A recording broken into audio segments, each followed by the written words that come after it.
Bueno, retomamos. Se me cayó el internet. Vamos a continuar. Vale, profe. ¿En dónde habíamos quedado?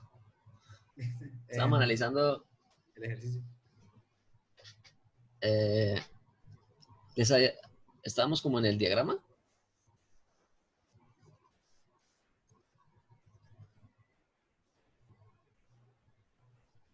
Estábamos ahí, ¿no? Bueno. ¿No estamos más atrás, profe? Sí, profe, vamos un poquito atrás. Sí.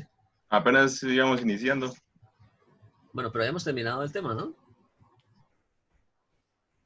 Ah, Sí, que ahora la claro. embarré. A ver si carga esto.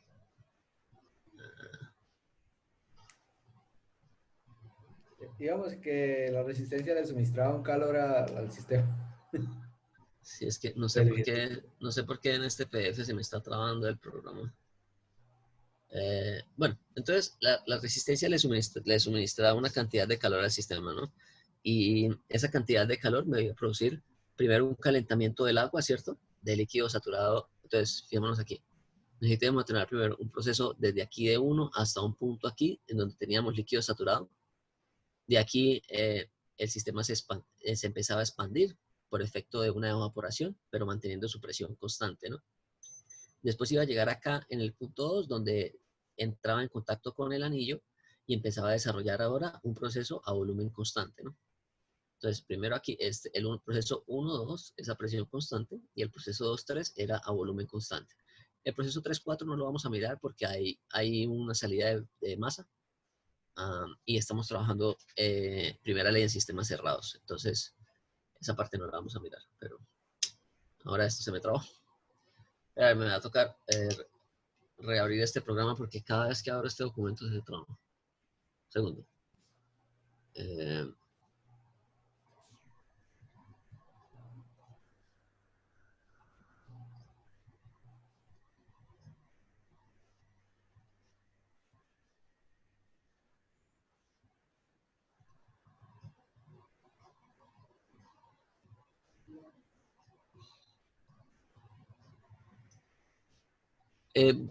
Vayan sacando el ¿qué? Tengan por ahí a la mano los apuntes del desarrollo del parcial para que lo podamos verificar. Todavía nos queda una hora, entonces ahí alcanzamos.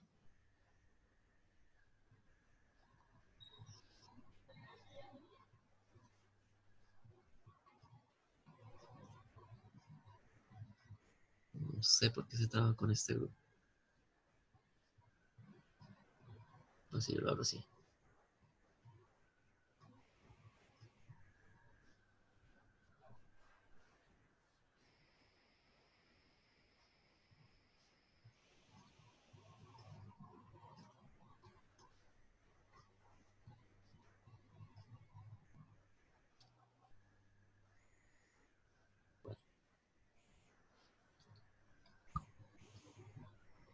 Vamos a trabajar con el documento del otro grupo mejor.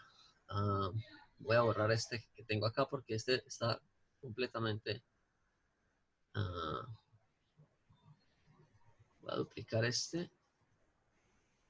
Y vamos a desarrollar el ejercicio acá en este otro.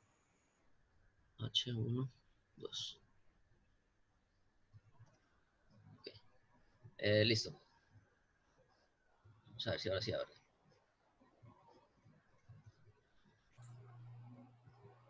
Listo. Y vamos a limpiar todo esto.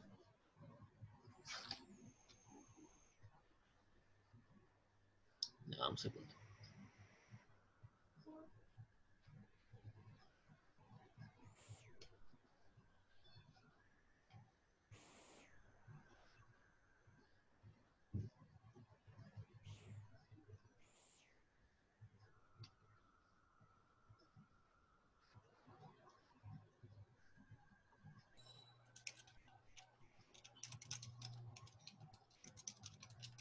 Listo.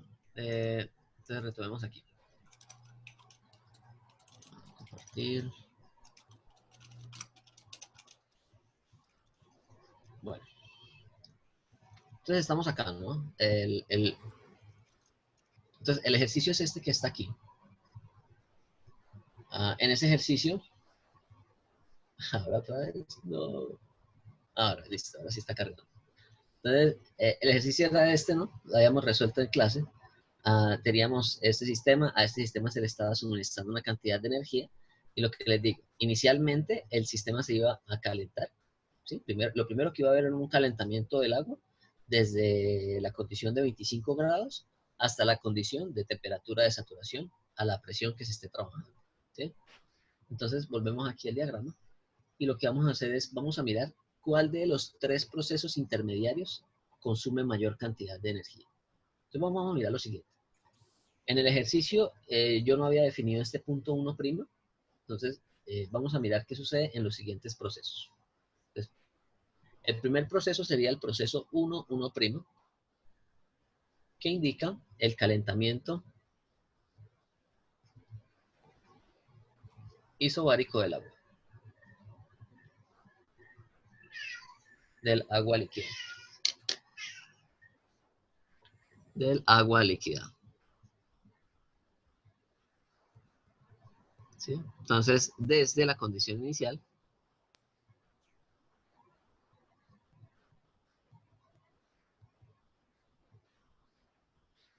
hasta líquido saturado. ¿Listo? Entonces, en este proceso 1', se va a consumir una cantidad de energía en esa resistencia. ¿Listo? El proceso 1'2 es un proceso de expansión isobárica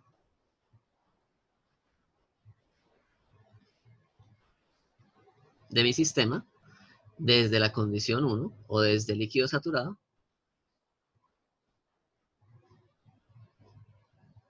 hasta alcanzar los anillos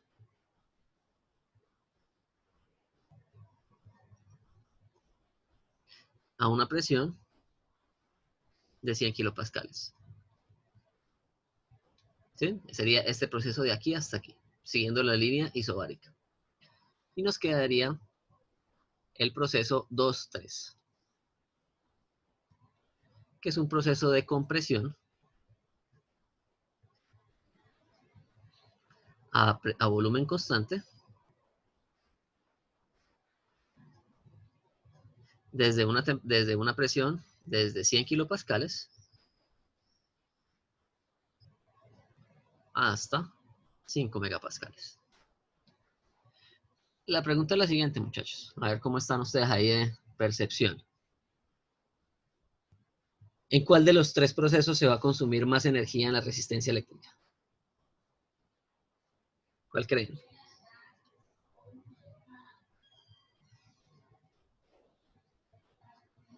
En la expansión,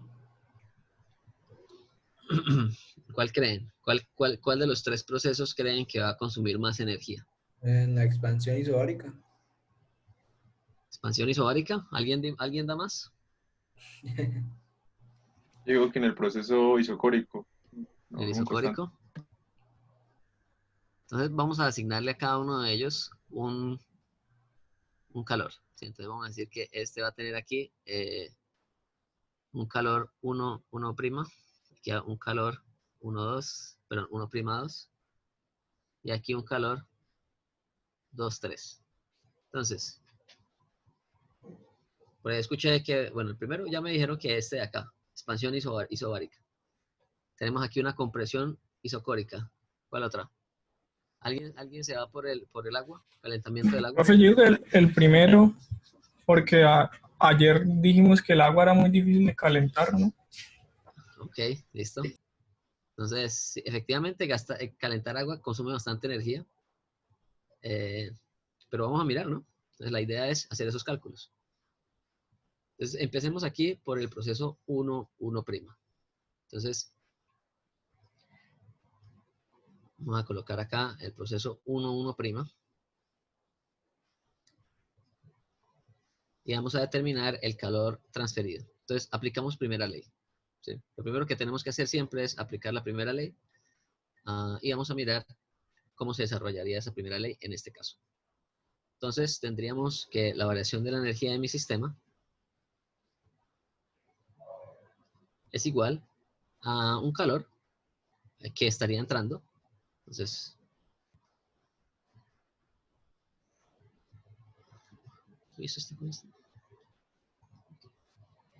un calor que entra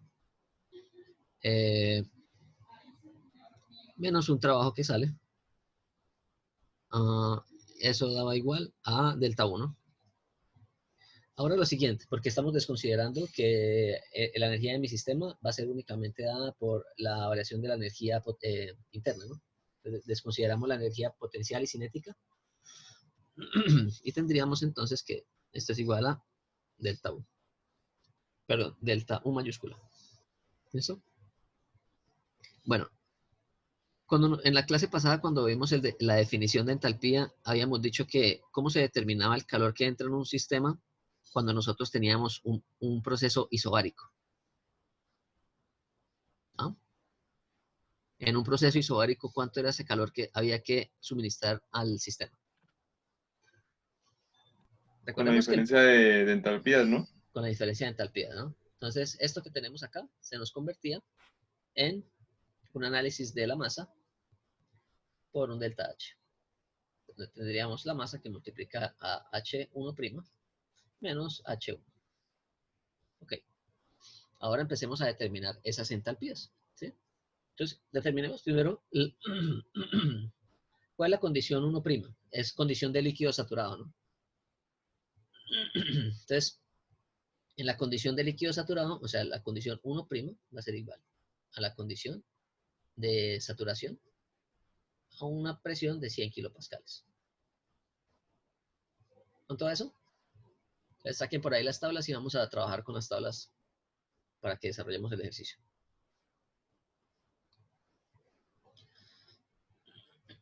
Y que practiquemos, ¿no? La idea es que practiquemos aquí entonces, tabla A4, creo. Profe, pero A4 o A5. antes de eso la sustancia no se encontraba en un líquido comprimido. Sí, pero él llega hasta la condición 1', que es de líquido saturado, Ah, ¿no? ya, 1', sí, sí, sí, ya listo. ¿Sí? Vale, pues. Entonces, ¿de cuánto es esa entalpía?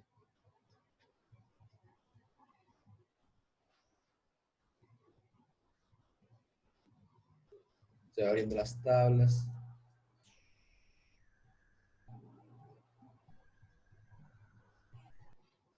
En los ejercicios siempre yo quiero es que ustedes determinen esos valores para que se vayan acostumbrando al uso de las tablas.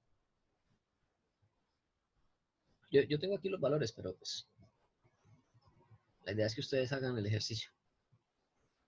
Entonces, ¿cuánto daría la entalpía de saturación a 100 kilopascales? De líquido saturado, perdón.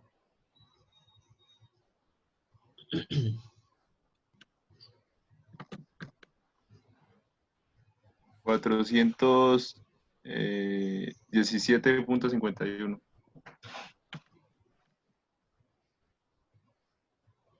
Listo. Entonces, esta es en la condición 1'. Ahora vamos a mirar cómo se determina el H en la condición de líquido comprimido.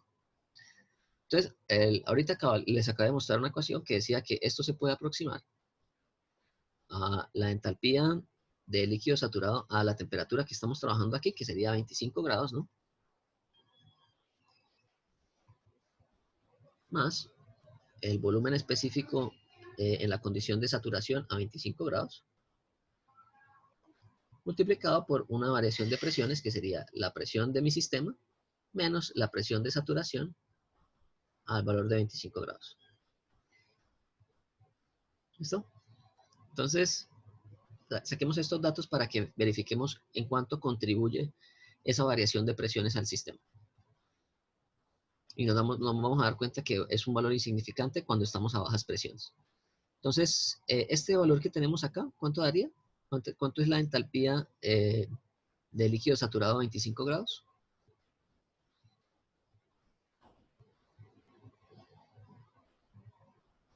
Entonces, vamos a colocar esto aquí.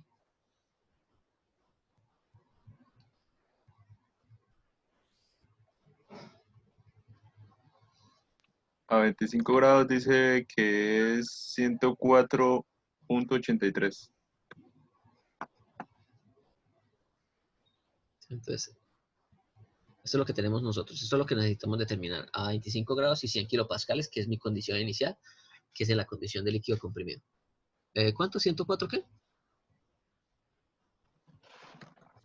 104.83. 8 kilojulios por kilogramo. Listo. Más, ¿cuál es el volumen específico de líquido saturado a 25 grados? 0,001. 003. 003. Sí, Listo. sí, señor. Metros cúbicos por kilogramo. Y aquí la variación de presiones. ¿Cuál es la presión de mi sistema? 100, ¿no? ¿Y cuál es la presión de saturación a 25 grados?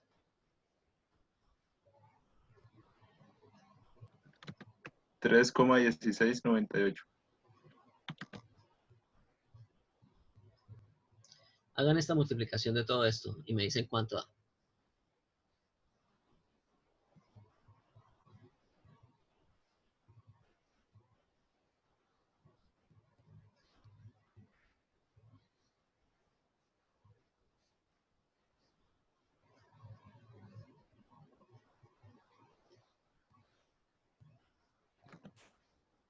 $104.8971. No, pero solamente de este pedazo. Ok.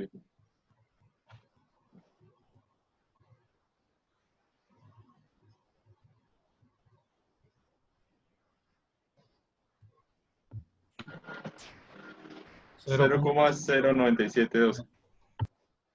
Confirmo. Entonces, fijémonos aquí, ¿no? Para valores de presiones bajas, o sea, entonces hay que empezar a mirar qué sería bajo, ¿no? Entonces, ahora yo, Rey, no me acuerdo, 0,9712, ¿así? Sí. Entonces, fijémonos, para valores de presiones muy bajas, o no muy bajas, sino valores de presiones bajas, que la temperatura atmosférica, la presión atmosférica es una presión baja, para el cálculo de las entalpías, quiero decir. Entonces, es esto un valor que contribuye en casi nada al valor de la entalpía, ¿sí? O sea, ni siquiera es el 1%, ¿sí? El 1% sería 1. Entonces, esto está contribuyendo como el 0, casi el 0,0 algo, un 0,08 tal vez por ciento. Entonces, ¿qué pasaría? Entonces, ¿qué pasaría si en lugar de ser 100 kilopascales nosotros tuviéramos 10 megapascales? Serían 100.000 kilopascales. Ya nosotros teníamos que correr acá dos unidades y ahí ya nosotros empezaríamos a tener una alteración de este valor, ¿no? Entonces, para 10.000 kilopascales, este valor daría 9,7 y eso ya sería más o menos el 10% del valor de la entalpía. Pero para valores de presiones bajas, esa contribución de la presión al valor de la entalpía es casi que insignificante. Entonces uno podría aproximar para estos valores de presión que la entalpía de mi sistema es aproximadamente igual a la entalpía del líquido saturado. ¿Listo? Entonces esto acá me suma y me da 104,9, ¿no? Profe, Sí, dígame. pero solo esa condición que usted dice que es casi insignificante, solo es cuando es el proceso isobárico. No, cuando es isobárico esto es cero, ¿no? ¿Sí? O sea, si el proceso es isobárico... Ah, no, perdón. Profe, hay una compañera a la que se le cayó el internet y está intentando entrar. Ya. Cuando usted me decía el proceso isobárico, pero me repite la pregunta para ver qué era lo que me quería decir.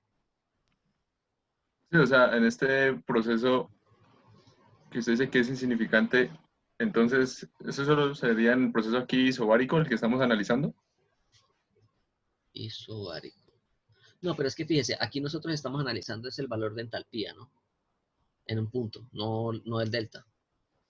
¿Sí? Allá cuando les hablaba de un proceso era para determinar el delta H. ¿Sí? Bueno, en este caso, como es isobárico aquí, sí, tendría sentido. ¿Sí? Sería aproximadamente igual al delta 1. ¿Es lo que usted quería decir? Sí, profe. Sí, entonces efectivamente, como es isobárico, el delta H que tenemos acá es un delta U más un B por delta B, un B por delta P, pero como ese delta P tiende a cero, entonces únicamente nos queda el delta U. Bueno, sí, también puede ser lo mismo, sí. Pero aquí saquémoslo con las entalpías.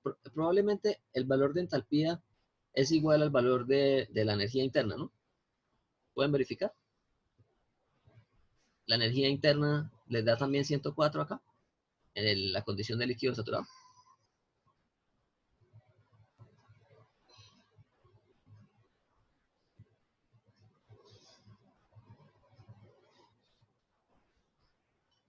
Entonces busquen a 25 grados cuánto le da la energía interna, a ver si da un valor parecido a este. Creo que sí da. Entonces, sí, lo que usted dice es verdad.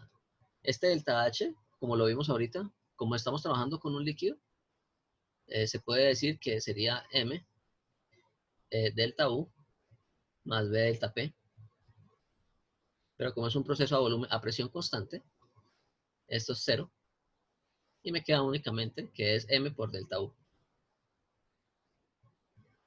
Entonces, eso quiere decir que delta U debe ser casi que igual a delta H. ¿Me pueden verificar ese dato? El H le da 417,5 en la condición de líquido saturado. Pero la energía interna, o un valor muy aproximado. 104,83 la energía interna. 400, 104. Eso a 25, ¿no? Y a 100 kilopascales en la saturación.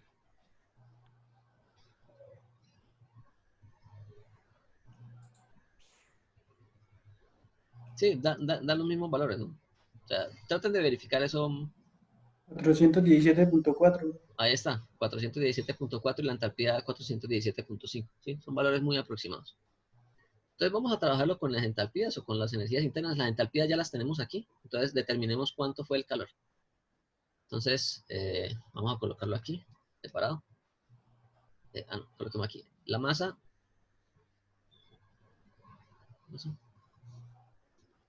Ok. La masa 9,97, que era la que nos había dado en el ejercicio. ¿Sí? Que multiplica el delta H. Entonces sería H en la condición 2, 417,5 menos 104,8. ¿Cuánto hace calor en el proceso 1'?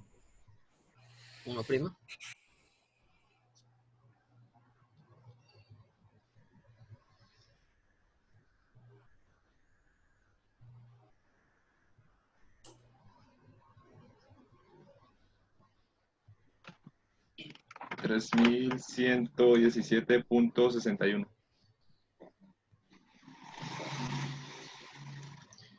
Entonces fijémonos que aquí esto es kilogramos. ¿Cuáles serían las unidades de este valor?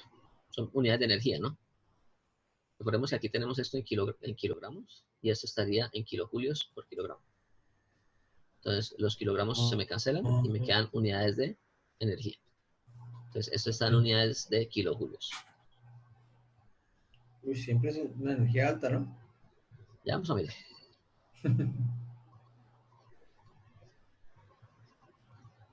Entonces, más o menos, esta es la energía que usted se va a demorar mientras se calienta el agua para el sancocho.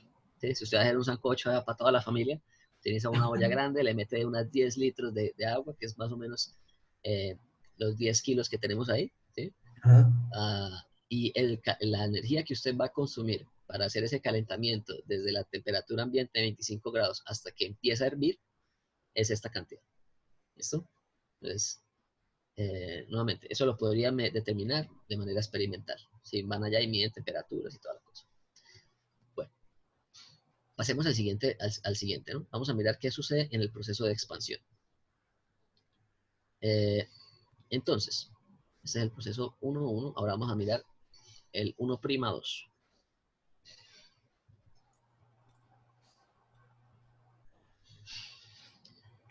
Nuevamente, ¿cómo determinaríamos la energía en el proceso 1'2 si es un proceso que todavía es a presión constante? Es igual a delta U, es igual a M por delta U minúscula, y esto es igual al calor que entra, que es el que nos interesa saber, menos un trabajo realizado, ¿no? Trabajo de frontera. En este caso hay trabajo de frontera. Bueno, el otro también, ¿no? Entonces, lo que pasa es que nosotros aproximamos que esto en un proceso de expansión o en un proceso isobárico, ¿cuánto daría este calor? Si le acomodamos aquí términos, recordemos nuevamente que esto es igual a P por delta V.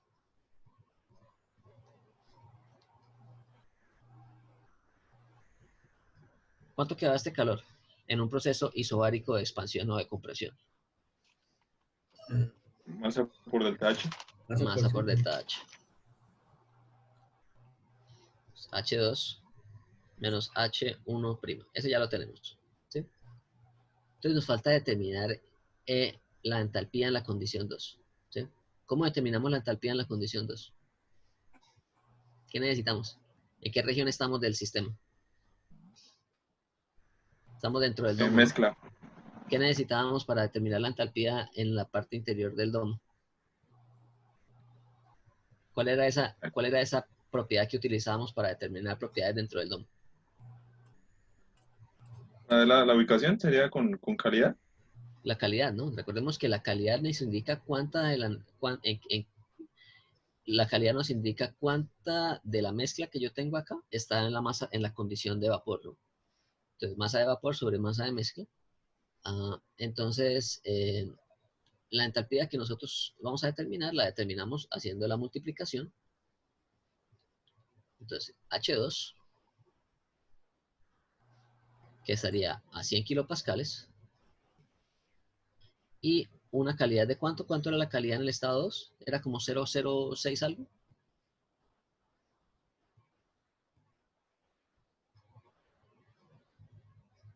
¿Me verifican?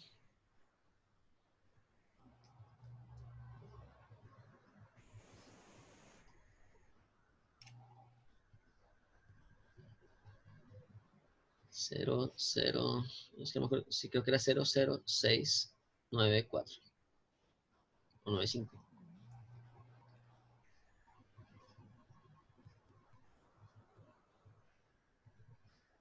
Es que no quiero pasar a la otra diapositiva, no quiero que se trabe. ¿No tienen ese dato por ahí a la mano?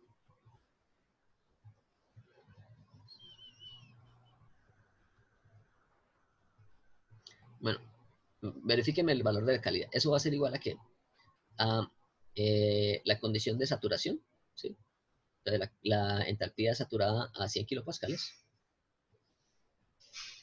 más la calidad en la condición 2, que multiplica a la diferencia de entalpías entre la condición de vapor menos la condición de líquido, que sería HFG, a 100 kilopascales. ¿Listo?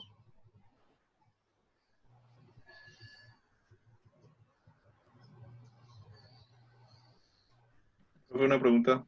Dígame. Esa fórmula que se utiliza, la relación de temperatura y presión, ¿se puede utilizar en cualquier proceso? ¿Cuál es la temperatura y presión? Esa, la relación de temperatura y presión de entalpías, ahí donde la que se acaba de escribir. ¿Temperatura y presión? Sí. No, pero aquí no estoy relacionando temperatura. ¿Por qué temperatura y presión? No, lo relacioné por la fórmula que ha hecho ahorita. O sea, ¿se acuerdan de la ecuación de la calidad? Que lo que pasa es que nosotros la calidad la habíamos sacado a partir de un análisis de los volúmenes, ¿no? Ya hemos dicho que el volumen de la mezcla era igual al volumen FG, el volumen G, perdón, el volumen del líquido saturado más la calidad por una diferencia de volúmenes que era de volumen FG, ¿no? Esa misma ecuación aplica para cualquiera de estas tres propiedades. Bueno, para cualquiera de las siguientes propiedades. Para la energía interna, perdón. Esto aplica también para la energía interna. Esto aplica para la entalpía.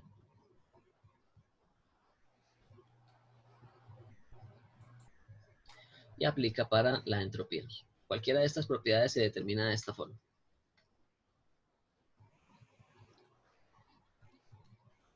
¿Sí? Que son propiedades de mezcla. ¿Sí? Entonces, recordemos que en la mezcla como nosotros tenemos, en una mezcla nosotros tenemos una parte como líquido y una parte como gas. Entonces cada una de ellas contribuye de manera diferente a la condición de energía de la mezcla.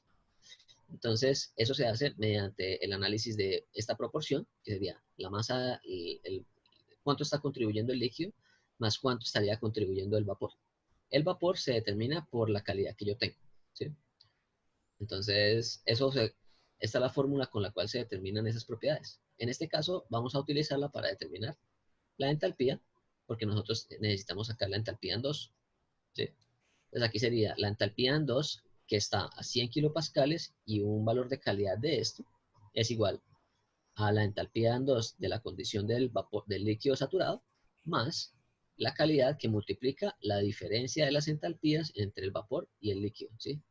Recordemos que este HFG sería Hg a 100 kilopascales menos HF a 100 kilopascales, ¿sí? Y esto es lo que se denomina como HF, ¿sí? ¿Sí, sí quedó? Listo, profe, sí, señor. Ok. Entonces, esto está como lento. Bueno, entonces,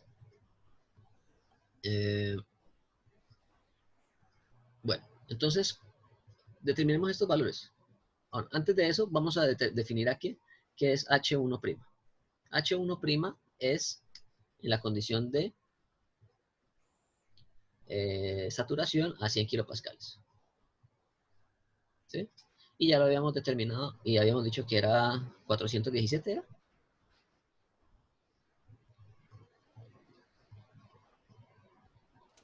Sí, profe. Listo. Pero entonces, fijémonos en algo. Si nosotros desarrollamos esta ecuación con estos términos que tenemos aquí, nos va a quedar lo siguiente. Esto va a ser igual a la masa.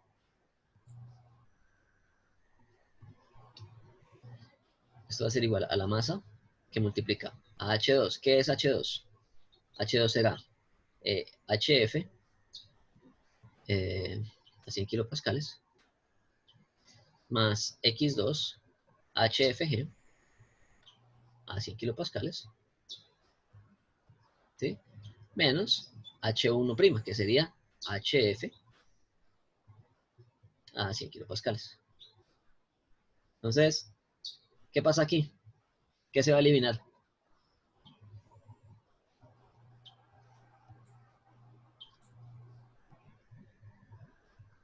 HF. HF se elimina, ¿no? O sea, cuando nosotros reemplazamos ahí la ecuación y desarrollamos esa ecuación, vemos que este valor de HF no nos interesa y que la energía que yo voy a suministrar únicamente va a ser una energía para producir una evaporación, que es esto que tenemos aquí, ¿sí? Entonces sería igual a la masa por la calidad en el estado 2 por un HFG a 100 kilopascales, ¿sí? Este HFG es lo que se considera como una energía latente de evaporación, ¿sí? Entonces, una energía latente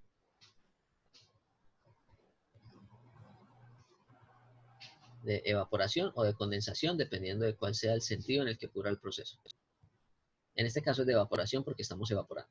Ahora, ¿qué tanta masa estamos evaporando en ese proceso? Pues la que nos diga la calidad.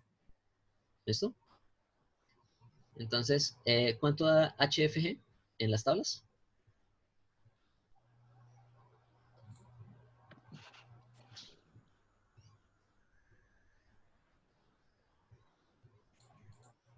¿A 100 kilopascales?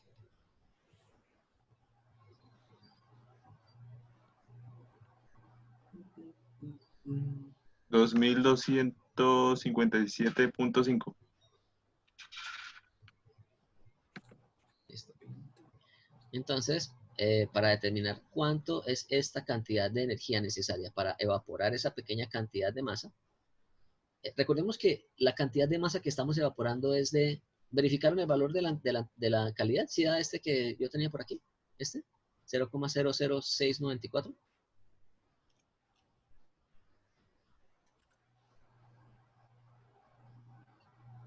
¿O no lo encontraron?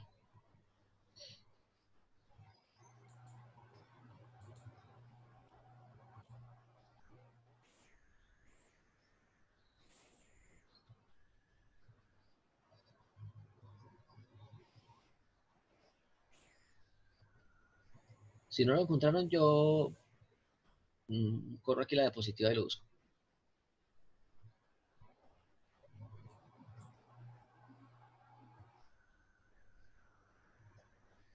¿No? Bueno. A ver. Que tengo un internet lentísimo. Bueno, Ya entonces lo estoy miremos a ver. haciendo, pero Entonces, en el estado 2, un ejercicio cuando lo hemos resuelto. Es que no quiero aquí colocar esto porque aquí yo ya lo resolví con el otro grupo, ¿sí? Entonces, digamos, en el estado 2 nosotros determinamos la calidad y nos daba 0,00961, ¿sí? Entonces, estaba acá un poco errado, no era 69.4, sino 64.1, ¿sí?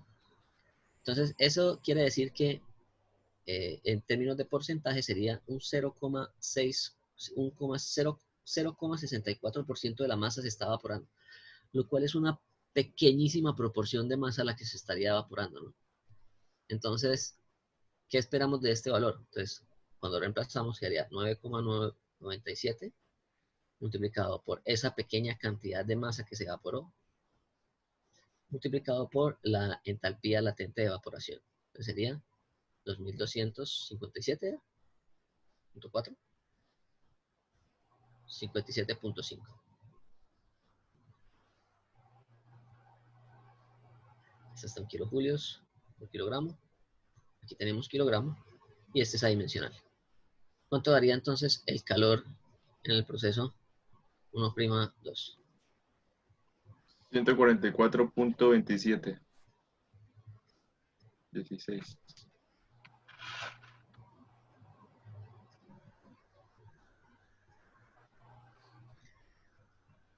Bueno, ya vimos quién se...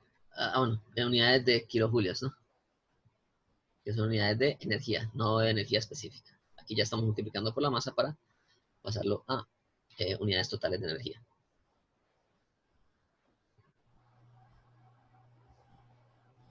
Bueno, ya vemos que alguien se quemó, ¿no? A ver. ah, ¿Qué? A ver, coloquemos aquí los datos para comparar. Entonces, el calentamiento del agua nos dio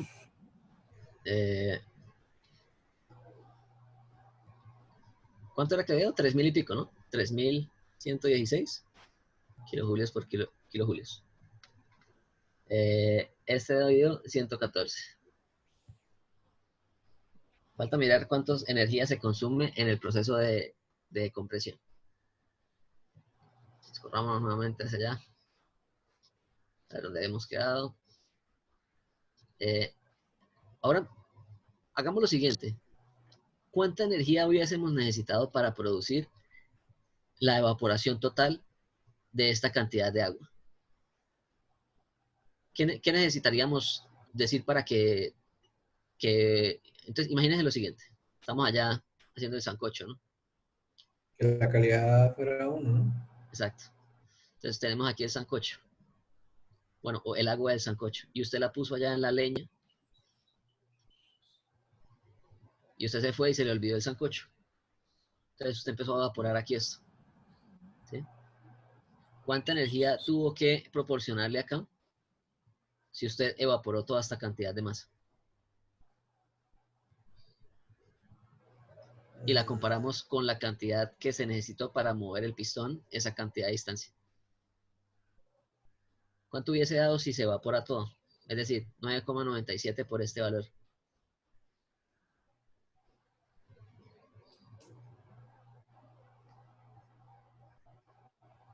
Mm,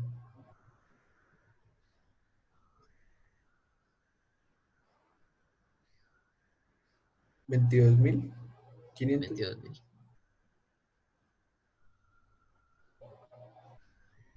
Bastante más grande, ¿no? O sea, comparemos la cantidad de energía que se necesita para evaporar el agua con la cantidad de energía que se necesita para calentar esa misma cantidad de agua. ¿Sí? Fijémonos, el calentamiento del agua consumió, ¿dónde está? Es 3.000, ¿no?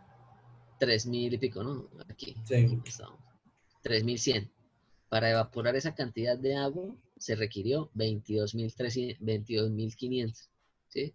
muchísimo más cantidad de energía. Entonces, esto también es para que lo tengan en cuenta y se den cuenta que los procesos de evaporación son muy demandantes energéticamente, ¿sí? Entonces, por ejemplo, supongamos que usted tiene aquí agua de mar y usted quiere desalinificar esa agua de mar mediante un proceso de destilación. Usted tiene que mirar si es viable eso energéticamente, porque la cantidad de energía que usted tiene que suministrar para evaporar esta cantidad de agua y después pasarla por un condensador, ¿sí? Y aquí colocar la cantidad de agua que le sobra, ya purificada, ya desalinificada, perdón, requiere muchísima energía, ¿no? Entonces, por eso es que los procesos de desalinificación generalmente se hacen con una técnica que se llama de osmosis inversa, en lugar de hacerla por destilación, porque los procesos de destilación requieren mucha energía, ¿sí? Eso mismo ocurre también en las torres de craqueamiento del petróleo, de las torres de destilación del petróleo, también requieren muchísima energía, ¿no? Para hacer la separación de los diferentes combustibles o de los diferentes compuestos que uno quiera sacar del petróleo. Entonces eso se hace por destilación en una torre de destilación. Entonces, para que tengan en cuenta que esos procesos requieren mucha energía. Bueno, entonces volvamos y terminemos el ejercicio a ver si alcanzamos. Vamos a hacer el análisis del proceso de compresión. ¿De qué? Sí, de compresión isocórica. Proceso 2-3. Entonces, aquí planteamos nuestra nueva ecuación ¿de qué? Nuestra ecuación de primera ley, ¿sí? Entonces, en este caso nosotros podemos aplicar que eso es igual a la diferencia de las entalpías, No. que es lo que veníamos haciendo. ¿Por qué? Porque ya no es un proceso isobárico. Exactamente, ya no es un proceso isobárico, entonces nosotros tenemos que plantear nuevamente nuestra ecuación de primera ley y vamos a mirar cómo nos queda. ¿Hay trabajo en ese proceso? Sí. ¿Sí? En el proceso de compresión isocórica hay trabajo de frontera. Porque ya empieza a moverse el pistón, ¿no? No, no, no. Fíjese. El Está quieto el proceso, pistón. el proceso de calentamiento del agua es este de aquí a aquí, ¿no? Entonces solamente calenté el agua, es decir, si colocamos aquí el pistón aquí de manera rápida, el proceso 1,1', coloquemos aquí los anillos. Vamos a colocar aquí el anillo, aquí el otro anillo, ¿sí? Y aquí vamos a colocar nuestro pistón. Entonces, el proceso 1 es aquí en la condición inicial, ¿no? El calentamiento del agua desde la condición de 1 a 1' hace que este pistón se desplace una fracción mínima, ¿sí? Va a haber aquí un delta V mínimo, ¿sí? Por lo que es la expansión del fluido es muy pequeña, ¿sí? Ahora, de 1' a 2, yo empiezo a presentar una evaporación. Entonces, eso ocurre a presión constante hasta que el pistón alcanza este punto, ¿sí? Entonces, 2 es cuando recién toca aquí, este punto de acá. Aquí es 1, aquí sería 1' y aquí sería 2. ¿Y cuál es la posición del pistón en la condición 3?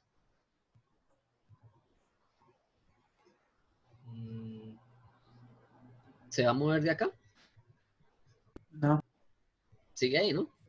Entonces, él se va a desplazar hasta que llegue acá y cuando llega acá empieza la compresión, ¿no? Empieza ese proceso de aumento de la presión del sistema debido a la cantidad de energía que yo le estoy suministrando acá. Entonces no hay trabajo. Entonces, la frontera se mantiene, ¿no? Entonces, en Sí. esta condición, esta frontera se va a mantener y ya el trabajo de frontera, pues, queda nulo. Entonces, venimos acá a nuestro sistema de análisis y tenemos que en ese proceso 2-3, esto es 0. Y nos queda únicamente que el calor que entra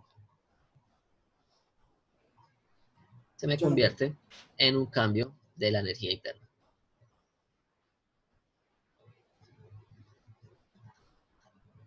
¿Listo? Donde esto sería M por la energía interna en la condición 3 menos M de la condición de la energía interna en la condición 2. ¿Listo? Entonces, la energía interna en la condición 2. Energía interna en la condición 2 va a ser igual. En la condición 2 estábamos a 100 kilopascales y con una calidad de 0,00641. Entonces, aquí hacemos lo mismo. Vamos a colocar acá UF a 100 kilopascales más X2 por UFG a 100 kilopascales. Y en el caso de la energía interna en la condición 3 sería a una presión de 5 megapascales y una calidad que había dado. ¿Cuánto la calidad en la condición 3? Les volvemos aquí atrás. Estos datos ya los teníamos, ¿no? Entonces, en la condición 3 teníamos que la calidad del sistema era de 27,8%. Entonces, para una calidad de 27,8%, 0,278. 27,8. Listo. Entonces aquí sería, esta energía interna sería igual a UF a 5 megapascales más X3 por UFG a 5 megapascales. Yo necesito que me den los datos para que los podamos determinar.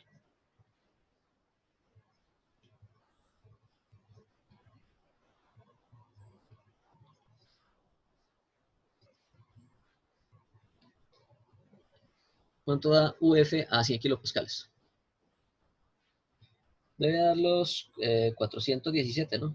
A un valor cercano a 417, que era el de la entalpía. 417.4. Listo. Más 0,00641 por el UFG. ¿Cuánto daba? Ah, lo teníamos ahorita, ¿no? ¿Era 2200 algo? Ah, no, esa era la entalpía. ¿Cuánto da el 2088.2. Eso, 2088.2. Listo. Entonces, ¿cuánto daría todo ese cálculo?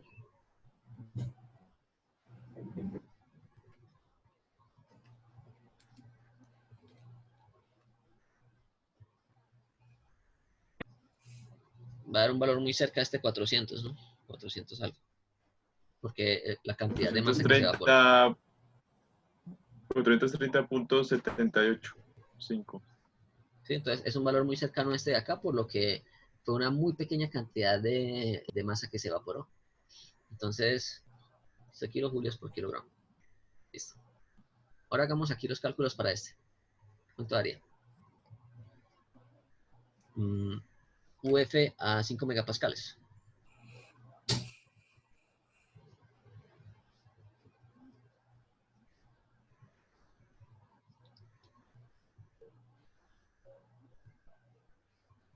$1148,1 Más la calidad que fue 0,278 por el valor de la variación de la energía interna en el proceso. 1448,9. Ajá. Bueno, Listo. ¿Cuánto da eso? Listo. En este caso da mucho mayor que este 400, ¿no? Da un valor intermedio entre estos dos. Un poco más próximo a 1100.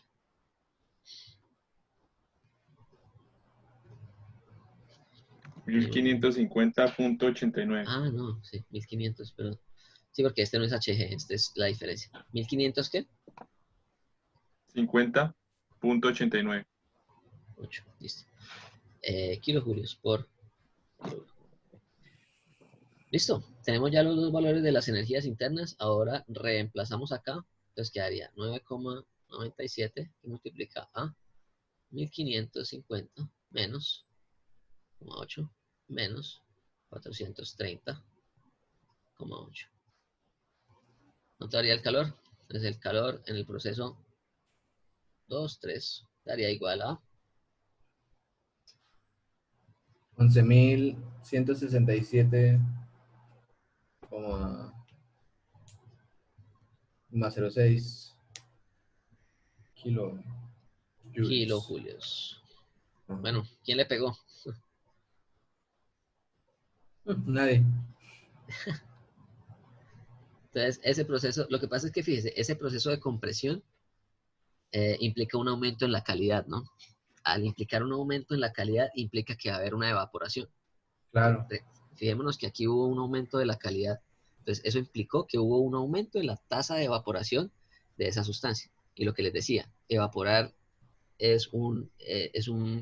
evaporar ¿qué? Es un proceso que implica mucha energía. Y fuera de eso estamos aumentando la temperatura, ¿no? Porque ahí estamos aumentando la temperatura hasta la temperatura de saturación de 5 megapascales. Entonces, están los dos efectos combinados, ¿no? Un aumento de temperatura y un aumento de la energía perdón, una cantidad de energía asociada a un aumento de la temperatura y una cantidad de energía asociada a un aumento de la evaporación de una cantidad de agua. Entonces, vamos a calcular aquí más o menos cuánto fue el porcentaje de la energía total que se gastó en cada proceso. Entonces, aquí fueron 11.167 kilojulios. Entonces, de esto que tenemos aquí, ¿cuánto equivalieron los porcentajes de energía? Entonces, sacamos la suma de esto y dividimos cada término por el valor del total. Bueno, primero que todo, ¿cuánto fue el calor total consumido por esa resistencia? O mejor dicho, no, consumido por la resistencia no. ¿Cuánto fue el calor total suministrado al sistema?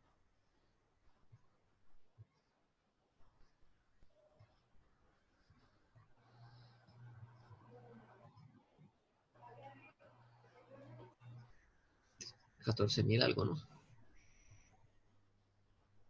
Sí, 14.397. Entonces, fijémonos en algo. En termodinámica nosotros podemos cuantificar estas cantidades de energía que necesitamos transferir a un sistema para producir un cambio de un estado, de su estado, ¿no? Entonces, yo quiero suministrar vapor a tales condiciones. Bueno, ¿cuánta energía necesito? ¿Cuánta energía necesito suministrarle a ese sistema para producir ese cambio de estado? 14 megajulios, ¿sí? Entonces, 14.000 kilojulios. Pero entonces yo necesito saber, por ejemplo, en este caso sería interesante saber, bueno, en qué parte de todo ese proceso yo consumí mayor cantidad de energía. Entonces, ¿cuánta energía se consumió en el proceso de calentamiento del agua? ¿Cuál fue el porcentaje de energía consumido ahí? Ya. Porcentaje de la energía total. O porcentaje del calor total, para que quede. ¿Cómo es que sería Este valor sobre este, multiplicado por 100. Ya.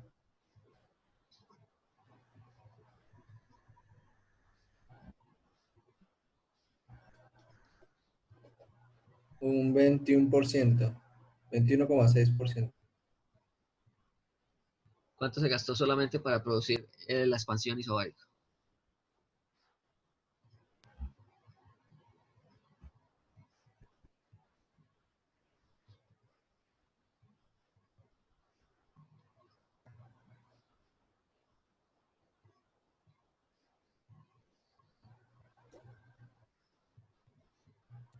Menos de 1%, ¿no? 0, algo.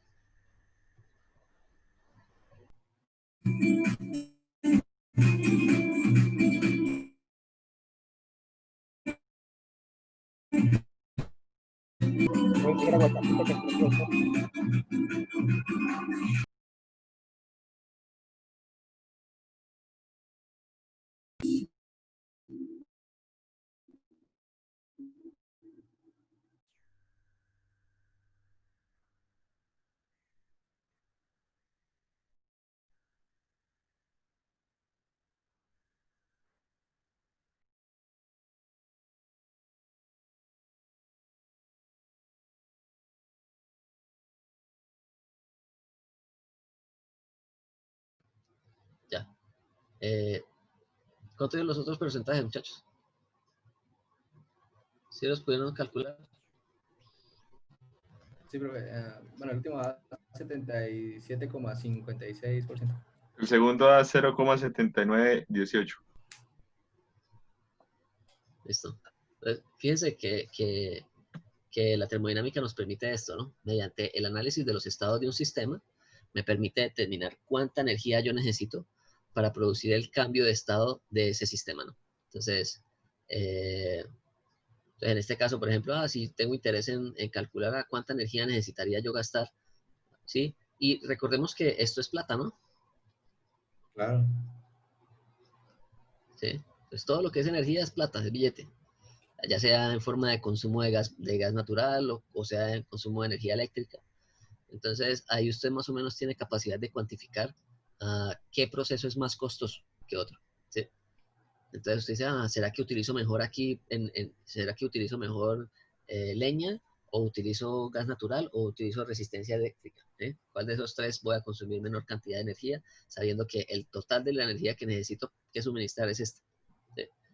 Entonces, la termodinámica, lo que le digo, nos cuantifica esta cantidad, pero no nos dice cómo se va a realizar. El cómo se va a realizar hace parte del curso de transferencia de calor. Aquí nos va lo que nos interesa y que es muy importante para el curso de transferencia de calor, es que ustedes sepan cuantificar estas cantidades de energía cuando ocurre una interacción energética entre un sistema y sus alrededores. Entonces, vamos a dejar ahí, muchachos. Quiero que resuelvan este ejercicio que tengo acá para la próxima clase. Porque en la próxima clase vamos a empezar ya con el tema de sistemas de volúmenes de control, sistemas abiertos. Entonces, quiero que lo traten de resolver y si tienen dudas, me pregunten en la próxima clase al inicio para que podamos continuar con el tema, para que no nos atrasemos tanto, ¿no? Entonces, en este caso, es un ejercicio de un gas ideal. O sea, en el que acabamos de hacer era una sustancia que podía presentarse en región de mezcla, ¿no? Aquí estamos trabajando con un gas ideal. Entonces, este gas cumple con la ecuación PV igual a MRT. ¿Listo? Entonces, y nos están diciendo que ese gas sufre un proceso politrópico, es decir, hay un proceso PV a la N igual a un valor constante que me describe la expansión de este cilindro pistón. Entonces, ¿qué es lo que va a pasar? Que aquí se va a realizar la compresión de este sistema y esa compresión se va a dar bajo estas características, ¿sí? Hasta que se llegue desde una condición inicial que tenemos aquí de 100 kilopascales y 10 grados hasta 700 kilopascales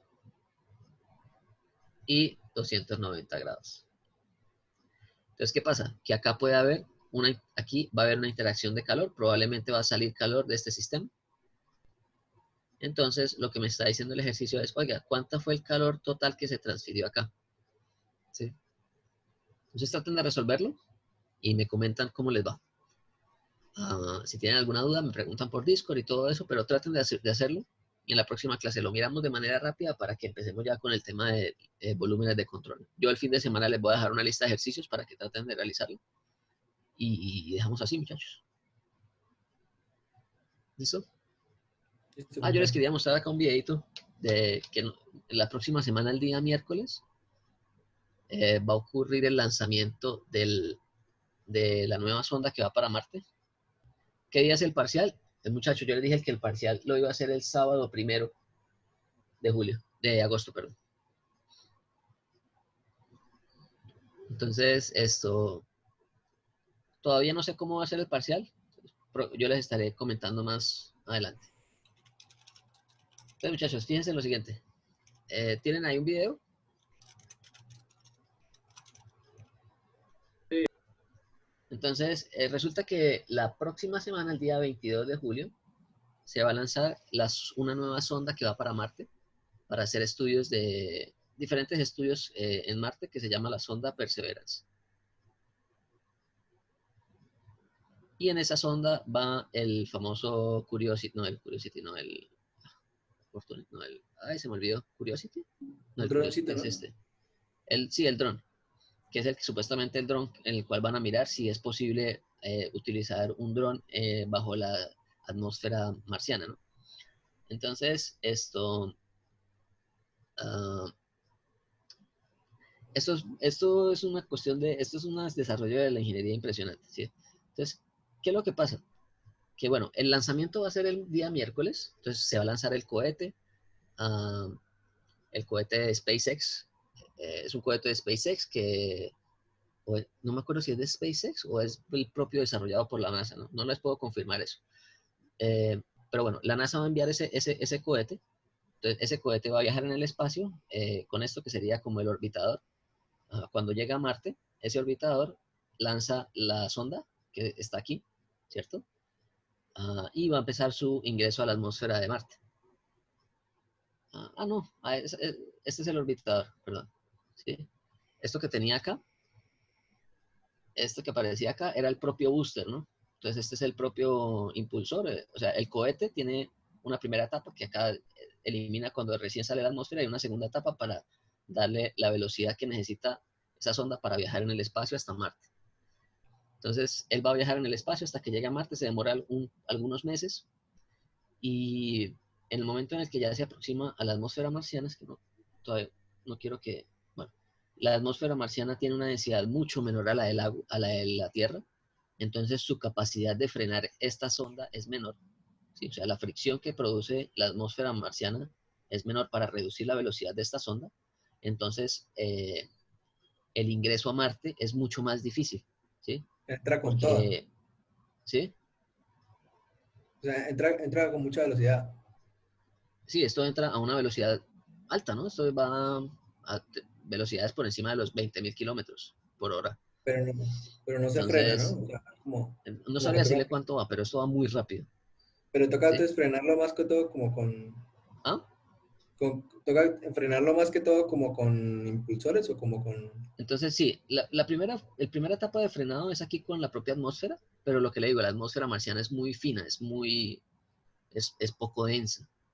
Recordemos que la atmósfera de Marte es de solo 6 kilopascales, la de la Tierra es de 100 kilopascales, ¿no? O sea, la presión atmosférica, eso indica que hay más cantidad de masa Ajá. en la atmósfera de la Tierra que en la de Marte. Bueno, entonces hay una primera etapa que es esta, que es la de una desaceleración por un paracaídas, y después cuando ya llega a un punto, se suelta la sonda, que es esta que viene acá, y empieza una desaceleración por unos boosters que tiene la parte de abajo mediante una combustión, ¿no? Entonces, esa combustión hace que esto vaya descendiendo de manera controlada, disminuyendo aún más su velocidad, y después este sistema que lleva la sonda la empieza a bajar con unos cables que hace que él aterrice bien, digamos, de la manera más suave posible sobre la superficie. Entonces, bueno, ahí se va midiendo cuál es la distancia que está de la superficie, y cuando se llegue a un determinado valor, se empieza a descolgar la propia sonda con esos cables, ¿sí?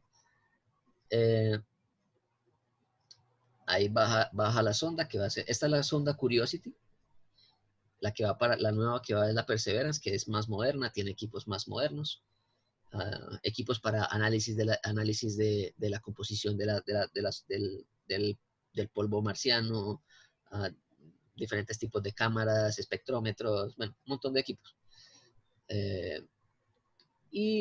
Simplemente se suelta y sale, y ahí queda, ¿no? Bueno, y ahí ya empieza a desamblarse y todo. Lo más impresionante de todo esto es que todo es automático. O sea, la NASA no puede hacer absolutamente nada en este proceso de descenso, porque cualquier señal que manden, o sea, lo que está sucediendo, la información que la NASA está recibiendo de este descenso, tiene un retraso de 8 minutos debido a la distancia en la cual viaja la información en el espacio, y como Marte está casi que a la misma distancia del Sol, solo que alejándose, ¿no? Pues, eso hace que la información se demore más o menos 8 minutos en llegar hasta Marte.